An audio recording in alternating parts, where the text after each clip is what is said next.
Honestly it's said कि किसी भी चीज़ के लिए लाइफ में होप कभी नहीं छोड़नी चाहिए एंड मोमेंट तक. तो इनफैक्ट हमें तो कल रात तक भी होप थी. हमें एक मैसेज मिला था that this is my last message to you all, tomorrow you have to come at this time. तो उस पर भी मेरे को लग रहा था कि नहीं, मे बी शायद ऐसा नहीं हो. But it's okay, some things you can not change. It says कि you can not change the inevitable, this had to happen. इस शो की शायद डेस्टिनी यहीं तक थी, तो हम उस पर कुछ नहीं कर सकते. लेकिन मैं बस यही कहूँगी कि मेरी जर्नी इतनी खूबसूरत रही है.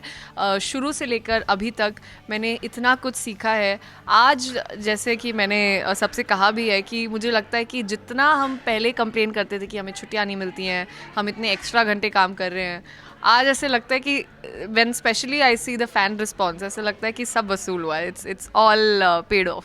आई थिंक मेरा फेवरेट ट्रैक सबसे शुरू वाला था जब सुमो का कैरेक्टर इंट्रोड्यूस किया था. Sumo was a very very lively girl. मुझे तब तो मतलब Sumo was my favourite when I just started off. Of course बीच में सुमो बहुत सैड हो गई, nobody likes to be sad, तो मुझे तब भी लगता था कि क्यों सुमो सैड है.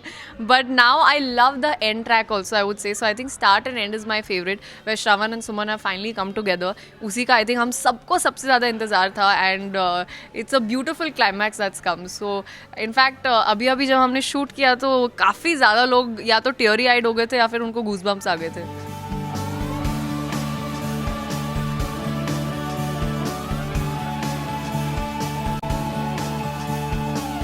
हार्डेस्ट सीन्स तो काफ़ी ज़्यादा चैलेंजिंग सीन्स आए हैं. I think some really high on emotion scenes have been difficult. अब मुझे एज सच तो इतना याद नहीं है, but there have been I think every emotional scene जिसमें बहुत ज़्यादा हैवी इमोशंस इन्वॉल्व हैं, they have been quite challenging. But of course that's a learning also. आपको ये सब करने को मिलता है. You feel that you are improving and you are getting to do something different. Nikita, कहा जा रहा है कि बिकॉज आपकी थोड़ी इल हेल्थ की वजह से शायद ये डिसीजन लिया गया, ऐसा कुछ आपने सुना है? How do you react? Of course सुना है, ऐसा कुछ सुना नहीं, मैंने बहुत सुना है ऐसा.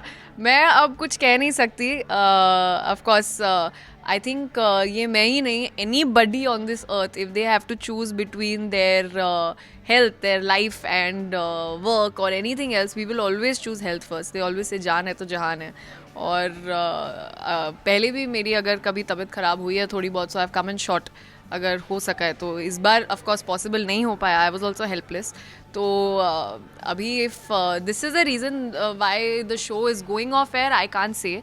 I don't think so. Of course अंदर कई चीज़ें होती हैं जो बाकी सबको पता नहीं होती है. This is the outer story that everybody knows. But ठीक है, if everybody wants to think that it's okay, I can't do anything to change it. I know I am clear, God is watching me, it's fine.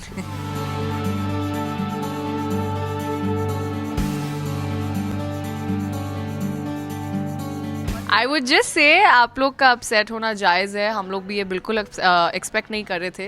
लेकिन I just hope जितने भी time we have been connected with you through this show, हमने we have maintained you know connecting to your hearts. And आप सब लोगों ने हमें इतना प्यार दिया है. Trust me, this show has given me a lot of love, which I did not expect. I think it's the first time. So I just want to thank you guys for that. I just hope I get to see you soon again. I don't know when, but I hope I get to see you soon again. And ये बाकी मैं उन लोगों से यही कहूँगी जो मुझसे बहुत ज़्यादा डिसअपॉइंटेड है कि ये मेरी वजह से हुआ है. I understand. आप लोगों का भी गुस्सा जायज़ है, क्योंकि मतलब